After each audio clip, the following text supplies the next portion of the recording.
Software engineers are an incredibly opinionated group of people. If I had all the time back that I spent arguing about the best way to code and the right way to get things done, I could probably knit a sweater. Looking back, I realized that there is no universal best way to write a program or to code. Instead, each programmer takes a look at the situation they're in and picks the right combination of tools and techniques to guarantee a good result. Programming languages and techniques are really just some of the tools in a large toolbox. And like a toolbox, if you pick a hammer and treat everything like a nail, you're not going to get the best possible results.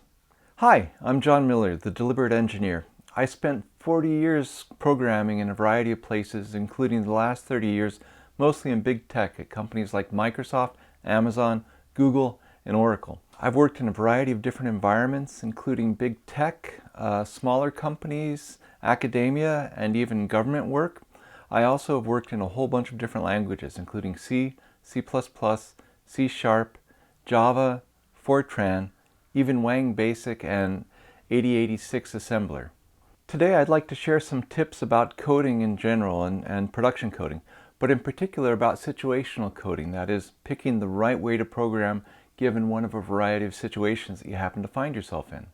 Now, before we start talking about that, I want to spend a little bit of time talking about the most and least favorite topic for lots of software engineers, coding standards. Coding standards are something that you may think are just a hassle, but really they serve a very important purpose for every project. That purpose is to help give you guidance on writing code that's going to be maintainable, readable by other people, and more importantly, helping you avoid mistakes that can crop up from particular ways of coding. Things like not putting braces around a loop makes it more likely that when somebody comes back and modifies that loop, they could wind up missing part of the content they think should be in the loop, and instead it happens only once. That's one example. Now, coding standards are a much bigger topic than I want to discuss right here. In fact, they could probably have their entire own video or several of them. So for now, let's take it for granted. Coding standards are useful. They're probably necessary for a commercial project. And let's assume for the rest of this discussion that we have an appropriate set of coding standards for the group that you're in. As a general rule, industry coders wind up producing a mix of brand new code and also modifying lots of code that's already there, fixing bugs, extending it, adding functionality, and so on. So it's not quite a 50-50 mix, but you're going to wind up doing both in your career. When you're working in an existing code base, it can be very tempting to clean up every single file that you touch and make tons of changes to it. Not only is this dangerous, it's counterproductive. Instead, the best thing to do when you work in an existing code base is to try and match the style that's already there. That will make the code easier for other people to come along to read. It'll look like a consistent whole rather than this Frankenstein monster of different things from different people. And it introduces less changes into the code base, which is always a good thing. Now, if you're writing mostly new code, for example, a brand new file, or you're writing at least half of an existing file, then it's fine to universally, to those files, apply whatever the coding standards are that your team has right now. By the way, one thing that you might want to consider is using some sort of a pretty formatter built into your IDE, your Integrated Development Environment. This is something that I saw best used at Google, where they had style guidelines that exactly matched the enforcement they had in the IDEs. There were some people in my team who would actually, every time they worked in a file, hit the reformat and just check it in. That way they never had to worry about following the standards themselves, at least the ones related to structural formatting, because the IDE would either fix it or let them know that they had other activities that they had to do before the code could be checked in. And this winds up being super useful. So again, if you're writing new code, follow your coding standards, and if possible, get a tool to help you at least check them and ideally to modify the code to match those coding standards. Now, when you're writing code, you're going to be in what I like to think of as one of four different situations. Exploration, where you're trying to learn more about a particular technique or library. Prototyping, where you're producing a proof of concept or something for a demo, for example. A one-off project, a commercial project, where you expect it to ship, but you're not expecting to have multiple versions of it, and you're not expecting to maintain it after it goes out. And then finally, a commercial service or a multi-version piece of software that you expect to have a very long life. These are the four different situations, and we'll talk a little bit more in detail about each of them now. In both exploration and prototyping, you tend to either be working alone or working in a very small team. This reduces the requirements to formally document or make things clear to other people. Instead, you're really just trying to produce a result as quickly as possible that you don't expect to live for very long. For exploration, very little design is done. You don't worry about things like resource allocations or losing resources. You don't worry about error conditions unless it's related to something you're experimenting with where you're going to make mistakes and you need to see if there's an error. You don't worry about maintainability, readability, any of that stuff. Instead, all you're doing is just playing with the code base, writing up different code to see how things fit together or how they relate. Typically, these code bases will have an awful lot of dead code in them, stuff that's commented or if-defed out, and other pieces that they're experimenting with. They might have lots of printfs to explain what's going on. It's something that's not intended to live past the end of the experiment. You might still save a copy of it, but if you go back and look at it in 6 months, there's no guarantee you will understand a single lick of that code. An example of exploration might be, let's say that you're trying to create some sort of a new web browser or web service. Well, you're not quite sure which layer to interact with the network at. So you might create a quick prototype to check things you care about, such as memory consumption, speed overhead, and so on. And you would do one with raw sockets and see how that looks. Another one with the library that provides you an easier way to connect, for example, a socket object itself that takes care of handling connections on. Or you might try some sort of a higher level library that thinks about things in terms of web transactions. You would implement each of these, comment them out, have them do the same sorts of things so that you could compare some kind of result from it. How hard it is to write the code, how robust it is, the options it gives you, whatever. A learning experiment where at the end of it, you may not even have any sort of formal results, but you probably have a set of notes saying, oh yeah, really didn't like all the work I had to do for raw sockets, and the higher level stuff didn't do everything I wanted, so I'm definitely going to go with this HTTP library. If your situation is that you're writing a prototype, the bar tends to be quite a bit higher than just experimentation. That doesn't mean the code has to live for years and years, but you may want to have several iterations on it. You may have other people help you out with it. You may want to actually have it be something that you could demo to other people reliably, even on a different machine other than the one you programmed it on. All of these require a bit more work to be put into making sure that the code is robust enough to work. It's still happy case code. You don't worry about the vast majority of things that can go wrong. Instead, you worry about simple configuration things like, let's say I have IPv6 on my machine and I can't count on that being everywhere else. I'd want it to be easy to diagnose that. Or maybe they're on a laptop and they don't have a network at all. I'd want it to be easy to diagnose that. But in terms of performance and other things, more subtle diagnosis, I just wouldn't worry about that for a prototype. It's out of scope for the problem. The prototype is intended to demonstrate and inform an approach or a design that will hopefully lead to a larger product in the future. It's expected to be throwaway code. Don't give in to the temptation to make the prototype something that you then extend into the actual product. This almost always leads to more headaches than it's worth. Maybe not in the first year, but certainly after that. Now, let's say that you're building a one-off piece of commercial software. Well, the guidelines and the requirements here are much more stringent than they would be for a prototype or for exploration. You need to worry about things like having a documented and reviewed and vetted design.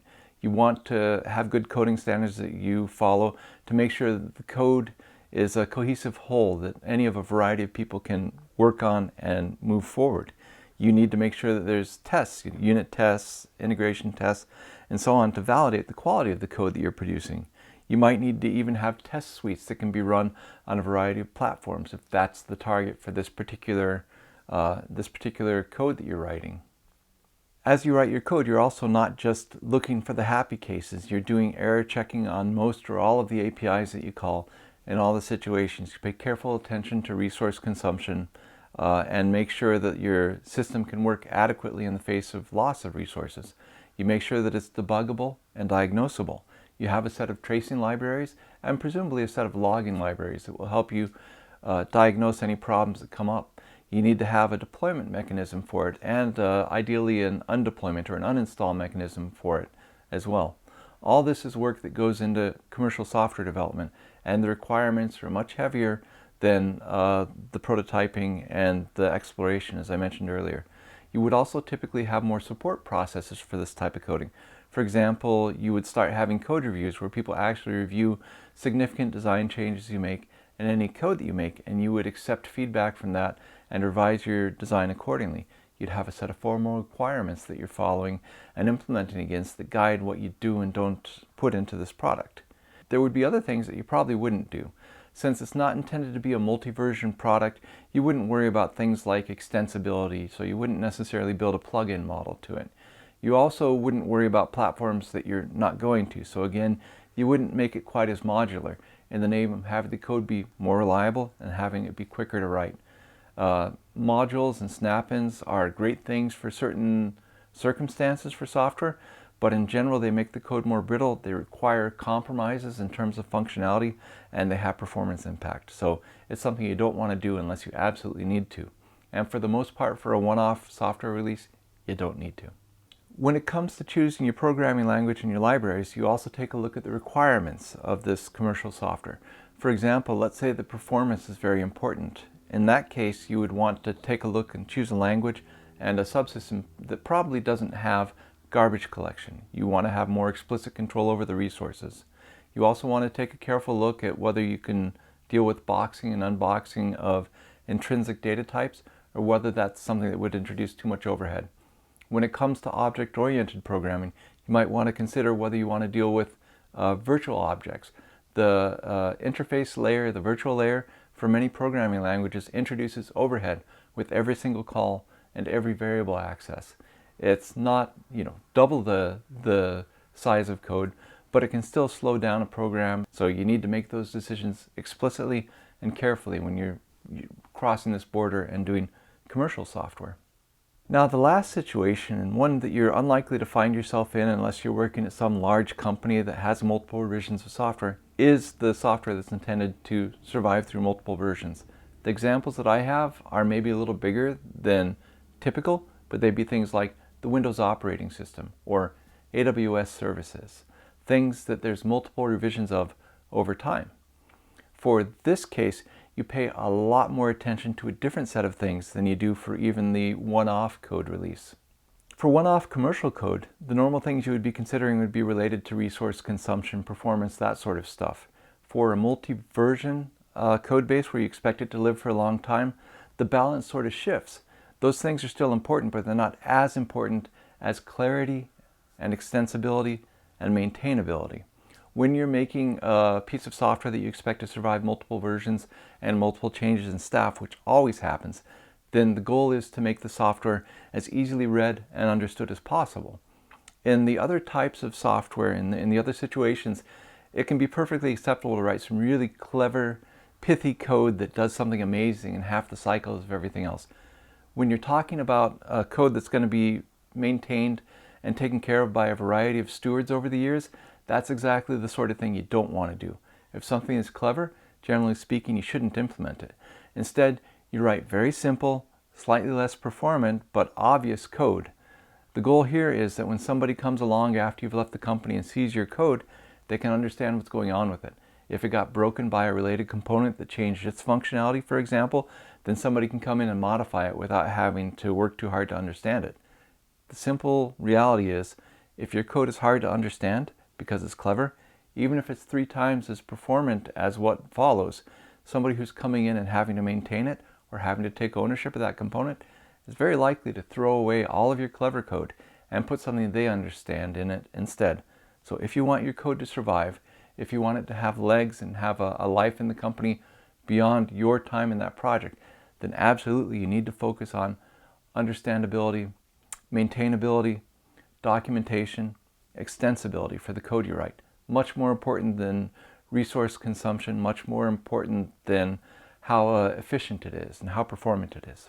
So after all this discussion, a very natural question to ask is, well, hang on, why can't I just write great code for everything? I mean, I'm a good coder, I know how to produce commercial quality code. Why wouldn't I do that for my prototypes and my explorations and my one-off code as well as for my multi-version code? The answer is simple, it's too expensive. In some of my other videos, I've mentioned a project I worked on called PNRP, the Peer Name Resolution Protocol. This is a network service that shipped as part of Windows for more than 10 years through multiple versions. I was in the PNRP group for its entire life cycle. I saw the initial mathematical idea and prototype that was put together by the architect. That was somewhere between 50 and 150 lines of code, and anywhere from a couple days to a couple weeks of work. Next, I took that code and I made a working prototype of it that I actually ran over the network and did the things it was supposed to do. That took about 2 months of coding time and also about 2 months of calendar time because I was the only person working on it. And the amount of code and the amount of time it took was somewhere between 5 and 20 times as much as the original mathematical prototype had taken. The prototype was brought to a Bill Gates review where he got to see it running in a demo, and that was one of the key points of the prototype. After he saw the demo, he went ahead and greenlit the project, and we got to make the full production version of PNRP and the related services. For that full production version of PNRP, we spun up an entire team of developers and testers. It was somewhere between 5 and 10 people working on it, and they worked for almost 3 calendar years on it, with a total of 117 person months of engineering effort going into it. So again, this is something that is nearly 2 orders of magnitude greater than the effort it took to prototype it. And the reasons for these differences in time are very much like what I was saying here. For the mathematical prototype, it was code that took a great deal of effort for me to be able to understand. It was correct, but I had to really talk to the person who wrote it and find out what was going on. Then the prototype itself, I put it together. I could dust it off at any time and run it, but the fact was it was something we could never deploy to customers. Among other things, that prototype was simply not robust. It couldn't handle a variety of hardware. It was really intended to work with just the machines that we were developing on in the group. The code wasn't extensible. We couldn't add things into it, and it would have been a nightmare to try and get to run on some of the other platforms. For the production code, we had to, first of all, write up a good formal set of documentation and specs for what we were building, the modules, their interfaces. We had to define the protocol, the network protocol, run that past people. We needed a security story and a threat analysis that had to be reviewed by people. And then we wound up needing a full set of test suites to be able to sort of certify that the code was correct and that there were no egregious problems there.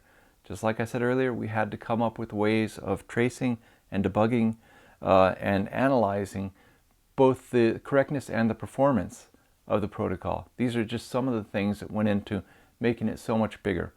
So for example, let's say that we considered the mathematical proof good enough and we went straight to making the product quality version. We didn't have any results for that for quite a while. What would have happened is that people would have gotten impatient. They would have said, how do you know it really works? Mathematical proof doesn't mean anything to us. You don't have any working code. We're going to take those people and we're going to put them places that we know that work definitely needs to get done for things that are important, like this multi-billion-dollar customer who needs these features added. That's a real danger, and that's the reason you have these different steps where you prototype it as a proof of concept, get people familiar with the experience, get them to buy into letting you spend the time to make the full commercial product. And this is commercial coding in a nutshell. You produce some sort of a proof of concept or an idea to get people bought in and willing to invest the resources it takes to ship that commercial product. Lots of times those proof of concepts don't work. They're not compelling enough. There's real problems that you can't address. Could be any number of things. But when it does work, you've saved yourself a bunch of heartache kept you from going down a bad path, and instead you're going to make something that you know will work. You still have to see if people want it, but at least it's the right path for you. Have you worked on commercial software before? How does this situation that I describe in those 4 divisions of work, how does that compare to the way that you think about things? Do you agree, disagree? I'd love to hear your experiences in the comments down below. Also, if you enjoyed or found this video useful, please leave it a like and think about subscribing. Thanks for watching, and as always, keep on pushing forward.